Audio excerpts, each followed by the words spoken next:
Hi friends, welcome to study chips. ഇന്ന് നമ്മൾ പഠിക്കാൻ പോകുന്നത് 3ാം ക്ലാസ്സിലെ മലയാളത്തിലെ ഒന്നാമത്തെ യൂണിറ്റായ കനകച്ചിലങ്കയിലെ ഒരു കവിതയാണ്. ഈ കവിതയുടെ ആശയവും അതിലുള്ള ആക്ടിവിറ്റീസും എല്ലാം ചെയ്യുന്നതാണ്. കടങ്കഥകളിൽ ഒളിപ്പിച്ചു വെച്ച ഉത്തരങ്ങൾ തേടുന്നത് ഇഷ്ടമായല്ലോ. പാട്ടായാലും പറച്ചിലായാലും കടങ്കഥകളുണ്ട്. ഇതൊന്ന് വായിച്ചു നോക്കൂ. അല്ലേ, കടങ്കഥകളിൽ ഒളിപ്പിച്ചു വെച്ച ഉത്തരങ്ങൾ നമ്മൾ കണ്ടുപിടിച്ചല്ലേ. ഇവിടെ കണ്ട ഒളിച്ചുകളി എന്ന് പറഞ്ഞിട്ടുള്ള ഈ കവിതയിൽ എന്താണ് നമ്മൾ ഒളിപ്പിച്ച് വെച്ച ആ കടങ്കഥക്കുള്ള ഉത്തരം നമ്മൾ 8 കാലി എന്ന് കണ്ടെത്തിയിരുന്നു അല്ലേ. അതേപോലെ കടങ്കഥകൾ എന്താണ് ഇങ്ങനെ ഒളിപ്പിച്ച് വെച്ചിട്ടാണ് ഉണ്ടാവാറ്. അപ്പോൾ അതേപോലെയുള്ള ഒരു കവിതയാണ്, ഒരു കടങ്കഥ കവിതയാണ് ഇവിടെ താഴെ തന്നിട്ടുള്ളത്. മാനത്തെ കാഴ്ചകൾ. നമ്മുടെ കവിതയുടെ ഹെഡ്ലൈൻ എന്താണ്? മാനത്തെ കാഴ്ചകൾ അല്ലേ. മാനത്തുള്ള, ആകാശത്തുള്ള കാഴ്ചകളെ കുറിച്ചിട്ടാണ് ഈ കവിതയിൽ പറയുന്നത്.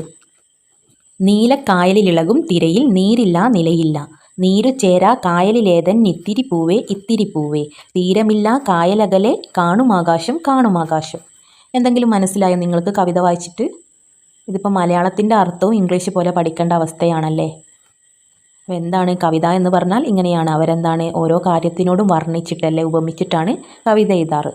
അപ്പം നീലക്കായലിലിളകും തിരയിൽ നീരില്ല നിലയില്ല. അതായത് നീലക്കായൽ എന്നതുകൊണ്ട് കവി എന്തിനെയാണ് വർണ്ണിച്ചിരിക്കുന്നത്? നീലാകാശത്തിനെയാണ് നീലക്കായൽ കൊണ്ട് അർത്ഥമാക്കിയിരിക്കുന്നത്. അപ്പം നീല ആകാശത്തിൽ എന്താണ്? നീരുമില്ല നിലയുമില്ല. നീരെന്ന് പറഞ്ഞാൽ ജലം, വെള്ളം. വെള്ളമില്ലല്ലോ. അതുപോലെ തന്നെ അതിന് നിലമില്ല. നിലല്ലേ, നിലം ഒരു അടിത്തറ, അതിനെന്താണ് അടിഭാഗം ഇല്ല, ഇല്ലല്ലോ. അപ്പോൾ അതിനെന്താണ്? അപ്പോൾ നീലക്കായലിനെന്താണ്? കായലിനെന്താണ്? അതിൽ വെള്ളം ഉണ്ടാകുമല്ലേ. കായൽ വെള്ളവും ഉണ്ടാവും നിലവും ഉണ്ടാവും. പക്ഷേ ഈ കായലിനെന്താണ്? നിലവും നീരുമില്ല, വെള്ളവും നിലയും ഒന്നും ഇല്ലാത്ത കായലേതാണ്? നമ്മുടെ ആകാശമാണല്ലേ. അപ്പോൾ ഈ ആകാശത്തിനെയാണ് നീലക്കായലുമായിട്ട് ഉപമിച്ചത്. എന്ത് നീലക്കായലാണ്? നീരും നിലയും ഇല്ലാത്ത കായലായിട്ടാണ്. കായലെന്ന് പറഞ്ഞാൽ കുട്ടനാടൻ കായൽ, വേമ്പനാട്ട് കായലൊക്കെ അല്ലേ കായൽ, അതായത് പുഴ പോലെയുള്ള വെള്ളമുള്ള കായലുകൾ അല്ലേ. അപ്പോൾ ആ കായലിനെ ആയിട്ടാണ് ഉപമിച്ചത്.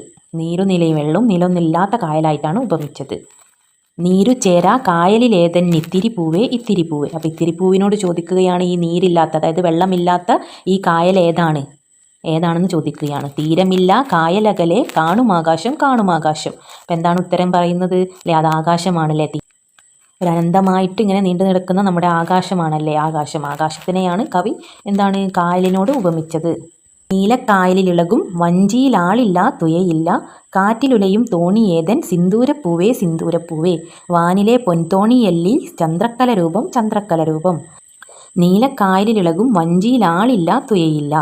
അതായത് നീലക്കായൽ എന്നുള്ളത് ആകാശമാണല്ലേ, ആകാശത്തിനെയാണ് സൂചിപ്പിക്കുന്നത്. അപ്പോൾ ഈ ആകാശത്തിൽ എന്താണ്? വഞ്ചിയിലാളില്ല തുയയില്ല. ഒരു വഞ്ചി ഉണ്ടല്ലേ, തോണി. വഞ്ചി എന്ന് പറഞ്ഞാൽ തോണി. ആ തോണിയിൽ എന്താണ്? ആളുമില്ല തുയയില്ല. സാധാരണ തോണിയിൽ എന്താണ്? അല്ലെ, കായലിലുള്ള തോണിയിൽ എന്താണ്? ഒരാളുണ്ടാവില്ലേ, തോണി തുയയുന്ന ആളും. അത് തുയയാൻ എന്താണ്? ഒരു കോല് പോലുള്ള ഒരു തുയ ഉണ്ടാവും, അതാണ് തുയ. തോണി തുയഞ്ഞിട്ടല്ലേ ഇങ്ങനെ പോവല്. അപ്പോൾ ആ തുയയും ഇല്ല ആളുമില്ല. അങ്ങനെ ആളും ഇല്ല തുയയില്ലാത്ത ആ വഞ്ചി ഏതാണ്? കാറ്റിലുലയും തോണി ഏതൻ സിന്ദൂരപ്പൂവേ സിന്ദൂരപ്പൂവേ. കാറ്റിലിങ്ങനെ ആടുന്ന ഉലയുന്ന ആ തോണി ഏതാണ്? സിന്ദൂരപ്പൂവേ സിന്ദൂരപ്പൂവേ എന്ന് ചോദിക്കുകയാണ്. അതാരാണ്? വാനിലെ പൊൻതോണിയല്ലി ചന്ദ്രക്കല രൂപം ചന്ദ്രക്കല രൂപം. നമ്മുടെ വാനിലെ, വാനെന്ന് പറഞ്ഞാൽ ആകാശം, ആകാശത്തിലെ തോണി ഏതാണ്? പൊൻതോണിയല്ലേ ചന്ദ്രക്കല രൂപം ചന്ദ്രക്കല രൂപം. ഈ ചന്ദ്രക്കല രൂപമാണ് നമ്മുടെ വാനിലെ പൊൻതോണി അല്ലേ. പൊൻതോണി ഏതാണ്? നമ്മുടെ ചന്ദ്രക്കല രൂപം. അമ്പിളി അമ്മാവൻ, ഹാഫ് മൂൺ അല്ലേ, ഫുൾ മൂൺ അല്ല, ഹാഫ് മൂണിൻ്റെ ഷേപ്പ് നോക്കൂ എങ്ങനെയാണ്. നമ്മുടെ എന്തിനെ പോലെ ഉണ്ട്? തോണിയെ പോലെയുള്ള ഷേപ്പാണല്ലേ, ആകൃതിയാണ്. അതുകൊണ്ടാണ് കവി എന്തിനെ കൊണ്ട് ഉപമിച്ചത്? നമ്മുടെ മൂണിനെ തോണിയായിട്ട് ഉപമിച്ചത്. കവികൾ എന്താണ് ഇങ്ങനെയാണ് വർണ്ണിക്കൽ. ഓരോ സാധനത്തിനോട് വർണ്ണിച്ചാണ് കവിത എഴുതാറുള്ളത്. ദൂരെ കായലിലൊഴുകും കനലിനു തീയില്ല പുകയില്ല, ചൂടു കിട്ടാത്തീ കനലേതൻ മന്ദാരപ്പൂവേ മന്ദാരപ്പൂവേ. അപ്പോൾ കായലിലൊഴുകുന്ന കനലിനെന്താണ്? തീയുമില്ല പുകയുമില്ല. കനൽ എന്ന് പറഞ്ഞാൽ എന്താണ്? നമ്മൾ അടുപ്പൊക്കെ കത്തിച്ചിട്ട് വിറകും ചിരട്ടൊക്കെ കത്തിച്ചിട്ട് ലാസ്റ്റ് ഒരു തീക്കനൽ കട്ട ഉണ്ടാവില്ല, ആ കനൽ. ആ കനലിന് എന്താണ്?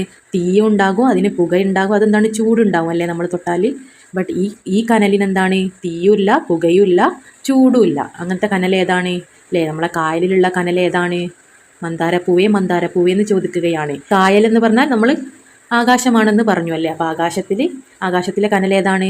കൈവിളക്കു കണക്ക് കത്തും സ്വർണ്ണ നക്ഷത്രം സ്വർണ്ണ നക്ഷത്രം അല്ലേ. കൈവിളക്ക് പോലെ കത്തുന്ന നമ്മുടെ സ്വർണ്ണ നക്ഷത്രമാണ്.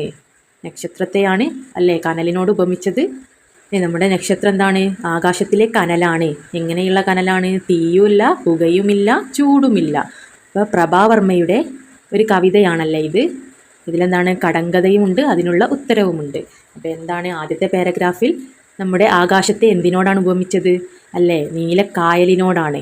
നീലക്കായലിന് എന്താണ്? നീരുമില്ല നിലയും ഇല്ലാത്ത, അതായത് വെള്ളവും നിലയുമില്ലാത്ത നീലക്കായലിനോടാണ് ആകാശത്തെ ഉപമിച്ചത്. രണ്ടാമത്തെ പാരഗ്രാഫിൽ നമ്മുടെ ചന്ദ്രക്കല രൂപത്തിനെ, അതായത് ചന്ദ്രനെ എന്തിനോടാണ് ഉപമിച്ചത്? നമ്മുടെ ചന്ദ്രനെ എന്തിനോടാണ് ഉപമിച്ചത്? വഞ്ചിയോടാണല്ലേ, തോണിയോട്. അങ്ങനെ ആളും തുയയുമില്ലാത്ത തോണിയോടാണ് ഉപമിച്ചത്. മൂന്നാമത്തെ പാരഗ്രാഫിൽ നമ്മുടെ നക്ഷത്രത്തെ എന്തിനോടാണ് ഉപമിച്ചത്? കനലിനോടാണ്. അതായത് തീയും പുകയും ചൂടുമില്ലാത്ത കനലിനോടാണ് ഉപമിച്ചത്. കനൽ പോലെ തിളങ്ങുന്ന നക്ഷത്രം. നീലക്കായലിളകും തിരയിൽ നീരില്ല നിലയില്ല, നീരു ചേരാ കായലതേതെന്നിത്തിരി പൂവേ ഇത്തിരി പൂവേ, തീരമില്ല കായലകലെ കാണുമാകാശം കാണുമാകാശം, നീലക്കായലിളകും വഞ്ചിയിലാളില്ല തുഴയില്ല, കാറ്റിലുലയും തോണിയേതൻ സിന്ദൂരപ്പൂവേ സിന്ദൂരപ്പൂവേ, വാനിലെ പൊൻ തോണിയല്ലി ചന്ദ്രക്കലരൂപം ചന്ദ്രക്കലരൂപം, ദൂരെ കായലിലൊഴുകും കനലിനു തീയില്ല പുകയില്ല, ചൂടു കിട്ടാത്തീ കനലേതൻ മന്ദാരപ്പൂവേ മന്ദാരപ്പൂവേ, കൈവിളക്കു കണക്കു കത്തും സ്വർണ്ണ നക്ഷത്രം സ്വർണ്ണ നക്ഷത്രം. ഇനി ഇതിലെ ക്വസ്റ്റ്യൻസും അതിലെ ആൻസേഴ്സും നമുക്ക് നോക്കാം. തീരം കാണാത്ത കായലായിട്ടാണല്ലോ ആകാശത്തെ കവി പറയുന്നത്, അല്ലേ? തീരല്ലാത്ത കായലായിട്ടാണല്ലേ ആകാശത്തെ ഇവിടെ ഉപമിച്ചത്, അല്ലേ? കായലിനും ആകാശത്തിനും തമ്മിൽ ചേർച്ചയുണ്ടോ? എന്തു തോന്നുന്നു? ഈ കായലും ആകാശവും തമ്മിൽ എന്തെങ്കിലും ചേർച്ചയുണ്ടോ? എന്ത് ബന്ധമാണുള്ളത്? ഇവിടെ കായലിനെയാണ് നമ്മുടെ ആകാശത്തോട് കവി ഉപമിച്ചതല്ലേ? കായലിനും ആകാശത്തിനും തമ്മിൽ ചേർച്ചയുണ്ട്, അല്ലേ? ബന്ധമുണ്ട്. കായലും ആകാശവും നീല നിറത്തിലാണ് ഉള്ളത്. രണ്ടിനും നീല നിറമല്ലേ? കായലിനും ആകാശത്തിനും നീല നിറമാണ്. കായലിനും ആകാശത്തിനും അറ്റമില്ലാത്ത പോലെ നമുക്ക് തോന്നാറുണ്ട്. ഒരറ്റം, ഒരു എൻ്റെ, ഒരു അവസാനമില്ലാത്ത പോലെ ഇങ്ങനെ നീണ്ട് കവർന്ന് കിടക്കുകയാണല്ലേ ആകാശത്തിൻ്റെ അറ്റം. നിങ്ങൾ കണ്ടിട്ടുണ്ടോ? കുറേ ഉണ്ടല്ലേ. അതേപോലെ തന്നെ കായലിനും. അതുകൊണ്ടാണ് കവി ഇവിടെ കായലിനെ ആകാശത്തോട് ഉപമിച്ചത്. ചന്ദ്രക്കല ആകാശത്തിലെ തോണിയാണ് എന്ന് പറയാൻ എന്തായിരിക്കും കാരണം? അല്ലേ, ചന്ദ്രക്കല ആകാശത്തിലെ തോണിയാണല്ലേ. ഈ ചന്ദ്രക്കല അമ്പിളിയമ്മാവനെ തോണിയോട് ഉപമിക്കാൻ എന്താണ് കാരണം? അല്ലേ, ആ തോണിൻ്റെ അതേ ഷേപ്പല്ലേ ഇതിനുള്ളത്, അതേ ആകൃതിയാണ്. അതുകൊണ്ടാണ് കവി തോണി കൊണ്ട് ഉപമിച്ചത്. അല്ലേ, പകുതി തെളിഞ്ഞ ചന്ദ്രന് തോണിയെപ്പോലെ വളഞ്ഞ ആകൃതിയാണുള്ളത്. അല്ലേ, തോണീൻ്റെ അതേപോലെയുള്ള ആകൃതിയാണ്, വളഞ്ഞ ആകൃതിയാണല്ലേ പകുതി തെളിഞ്ഞ ചന്ദ്രന്. അല്ലേ, ഹാഫ് മൂണിന്, ഫുൾ മൂണിനല്ല, ഹാഫായിട്ടുള്ള പകുതിയുള്ള ചന്ദ്രൻ എന്താണ്? തോണിൻ്റെ അതേ ഷേപ്പല്ലേ, ആകൃതിയാണ്. അതുകൊണ്ട് തന്നെ ചന്ദ്രക്കലയെ തോണിയോട് കവി ഉപമിച്ചിരിക്കുന്നു. അതുകൊണ്ടാണ് ചന്ദ്രക്കല എന്താണ്? തോണിനോട് ഉപമിച്ചത്. അല്ലേ, കവികൾ അങ്ങനെയാണ് ഓരോ കാര്യങ്ങളോട് ഉപമിച്ചിട്ടാണ് അവരെഴുതുക. മാനത്ത് തീയും പുകയും ചൂടുമില്ലാത്ത തീക്കനലുണ്ടത്രേ. അല്ലേ, ആരാണ്? നക്ഷത്രം അല്ലേ. മാനത്ത് ആകാശത്ത് തീയും പുകയും ചൂടുമൊന്നുമില്ലാത്ത തീക്കനൽ എന്താണ്? നക്ഷത്രമാണല്ലേ കവിതയിൽ. അപ്പോൾ നക്ഷത്രം എന്നുത്തരം കിട്ടുന്ന മറ്റൊരു കടങ്കഥ പറയാമോ? നക്ഷത്രം എന്ന് ഉത്തരം വരുന്ന ഒരു കടങ്കഥ കൂടി നിങ്ങളോട് ഉണ്ടാക്കാനാണ് പറഞ്ഞത്. ഞാനെന്താണ് ഇവിടെ 2 കടങ്കഥ എഴുതിയിട്ടുണ്ട്. എൻ്റെ തോട്ടത്തിലെ പൂക്കൾ എണ്ണീട്ടും എണ്ണീട്ടും തീരുന്നില്ല. അല്ലേ, പൂക്കൾ എന്താണ്? തീരുന്നില്ല. അതായത് എന്താണ് ആൻസർ? എന്താണ്? നക്ഷത്രം. നക്ഷത്രം എന്ന് ഉത്തരം വരുന്ന കടങ്കഥ ഉണ്ടാക്കാനാണ് പറഞ്ഞത്. അല്ലേ, പൂക്കൾ എന്താണ്? നക്ഷത്രം എങ്ങനെയാണ്? നമ്മൾ എണ്ണിയാലും തീരില്ലല്ലോ, കുറേ ഉണ്ടാവില്ലേ. അതേപോലെ എൻ്റെ തോട്ടത്തിലെ പൂക്കൾ എണ്ണീട്ടും എണ്ണീട്ടും തീരുന്നില്ല എന്ന് പറഞ്ഞത് നക്ഷത്രത്തെയാണ്. ആന കയറാമല ആളു കയറാമല 1000 കാന്താരി പൂത്തിറങ്ങി. അല്ലേ, അങ്ങനത്തെ ആരും കയറാത്ത ആ മലയിൽ എന്താണ്? കുറേ ആയിരക്കണക്കിന് കാന്താരി പൂത്ത് നിൽക്കുന്നുണ്ട്. അതായത് നക്ഷത്രമാണ് ഉത്തരം. മുകളിൽ നൽകിയ ചിത്രത്തിലെ വസ്തുക്കൾ, ദൃശ്യങ്ങൾ എന്നിവയെ അടിസ്ഥാനമാക്കി കടങ്കഥകൾ നിർമ്മിക്കൂ. കൂട്ടുകാരുമായി പങ്കിടൂ. അവയുടെ ഉത്തരം കൂട്ടുകാർക്ക് കണ്ടെത്താനാവുന്നുണ്ടോ? അല്ലേ, ഇതിലുള്ള ഈ ചിത്രത്തിലുള്ള വസ്തുക്കളും ദൃശ്യങ്ങളും അതിനെക്കുറിച്ചിട്ട് എന്താണ്? കടങ്കഥ ഉണ്ടാക്കാനാണ് പറഞ്ഞത്. എന്തൊക്കെയാണ് ഈ ചിത്രത്തിലുള്ളത്?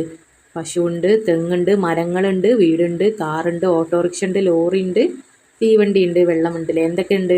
ഇതൊക്കെ വെച്ചിട്ട് നിങ്ങളോട് കടങ്കഥ ഉണ്ടാക്കാനാണ് പറഞ്ഞത്. ഞാൻ ഉണ്ടാക്കിയ കടങ്കഥ ഞാനിപ്പോൾ കാണിക്കാം. കടങ്കഥകൾക്ക് എന്തെല്ലാം പ്രത്യേകതകൾ ഉണ്ടാവണം? ക്ലാസ്സിൽ ചർച്ച ചെയ്തു കണ്ടെത്തി എഴുതൂ. അല്ലെ, കടങ്കഥകൾക്ക് എന്തൊക്കെയാണ് പ്രത്യേകത? അല്ലേ, അത് വളരെ ഷോർട്ടായിരിക്കും, ചെറുതായിരിക്കും. അതിലെന്താണ്? ഉത്തരം ഒളിപ്പിച്ച് വെച്ചിട്ടുണ്ടാവും. അല്ലേ, ഒളിഞ്ഞിരിക്കുന്ന പോലത്തെ ക്വസ്റ്റ്യനാണ് അതിൽ എഴുതേണ്ടത്. ഡയറക്റ്റ് അല്ല, അതിൽ ഒളിഞ്ഞു നിൽക്കുന്ന, എന്നിട്ട് നമ്മളെന്താണ് അതിൻ്റെ ഉത്തരം കണ്ടെത്തണം. അപ്പോൾ ഈ പിക്ചറിലുള്ള സാധനങ്ങളുടെ കടങ്കഥയാണ് ഞാനിവിടെ തന്നത്. മരം എന്നുള്ളതിൻ്റെ ഒരു കടങ്കഥ എന്താണ്? കൊമ്പുണ്ട്, കാളയല്ല. തണലുണ്ട്, കാലുണ്ട്, കുടയല്ല. അല്ലേ, മരത്തിനെന്താണ്? കൊമ്പുണ്ട് അല്ലേ? തണലുണ്ട്, കാലുണ്ട്. വെള്ളം പിടിച്ചാൽ പിടി കിട്ടില്ല, വെട്ടിയാൽ വെട്ടേൽക്കില്ല. പിടിച്ചാൽ കിട്ടുമോ വെള്ളം? ഇല്ലല്ലോ. അപ്പം അത് വെള്ളത്തിൻ്റെ കടങ്കഥയാണ്. ഇനി എന്താണ്? പശു ഗ്രാമം തന്നിലെ പാൽക്കാരി, കർഷകൻ തൻ്റെ ചങ്ങാതി, പുല്ലു കണ്ടാൽ നിൽക്കും ഞാൻ. ആരാണ്? പശു. വലിയ വീട്ടിൽ നിറയെ ചെറിയ വീടുകൾ അല്ലേ? വലിയൊരു വീട്ടിൽ നിറയെ ചെറിയ ചെറിയ വീടുകൾ എന്താണ്? ഫ്ലാറ്റ് അല്ലേ? അല്ലെ ബിൽഡിങ്, കെട്ടിടങ്ങൾ. പിന്നെന്താണ്? കാല് കൊണ്ട് വെള്ളം കുടിച്ച് തല കൊണ്ട് മുട്ടയിട്ടു. ആരാണ്? തെങ്ങാണല്ലേ? തെങ്ങെങ്ങനെയാണ്? തെങ്ങിൻ്റെ വേര് അല്ലേ? റൂട്ടിൽ നിന്നാണ് വെള്ളം കുടിക്കുന്നതല്ലേ? വെള്ളം നമ്മൾ ഒഴിച്ചു കൊടുക്കുന്നത്. അപ്പോൾ കാല് കൊണ്ട് വെള്ളം കുടിച്ചു, അതിൻ്റെ തലയിലാണല്ലേ? അതിൻ്റെ തെങ്ങ തലയിലല്ലേ അതിൻ്റെ തേങ്ങയുള്ളത്? അതായത് തല കൊണ്ട് മുട്ടയിട്ടു. മണിയടിച്ചാൽ മലമ്പാമ്പ് ഓടും. എന്താണ് ആൻസർ? തീവണ്ടി. ഇനി എന്താണ്? നിങ്ങൾക്കൊരു ക്വസ്റ്റ്യൻ ഉണ്ട്. മൂളും വണ്ടി, മുച്ചക്ര വണ്ടി. മൂളും അല്ലേ? സൗണ്ട് ഉണ്ടാക്കും. എന്താണ്? വണ്ടി എങ്ങനെയാണ്? മുച്ചക്ര, 3 ചക്രമുള്ള വണ്ടിയാണ്. ഏതാണ് ആ വണ്ടി? എല്ലാവരും ഒന്ന് കമൻ്റ് ഇട്ടേ അറിയുന്നവർ. എന്താണ് ഇതിൻ്റെ ആൻസർ? വീഡിയോ ഉപകാരപ്രദമായെങ്കിൽ നിങ്ങളുടെ ഫ്രണ്ട്സിലേക്കും ഒന്ന് ഷെയർ ചെയ്ത് കൊടുക്കണേ. ഞാൻ അപ്ലോഡ് ചെയ്യുന്ന വീഡിയോസ് നിങ്ങൾക്ക് ലഭിക്കണമെങ്കിൽ എൻ്റെ ഈ ചാനൽ ഒന്ന് സബ്സ്ക്രൈബ് ചെയ്ത് തൊട്ടടുത്തുള്ള ബെല്ലൈക്കൺ അമർത്തുക. Thank you for watching.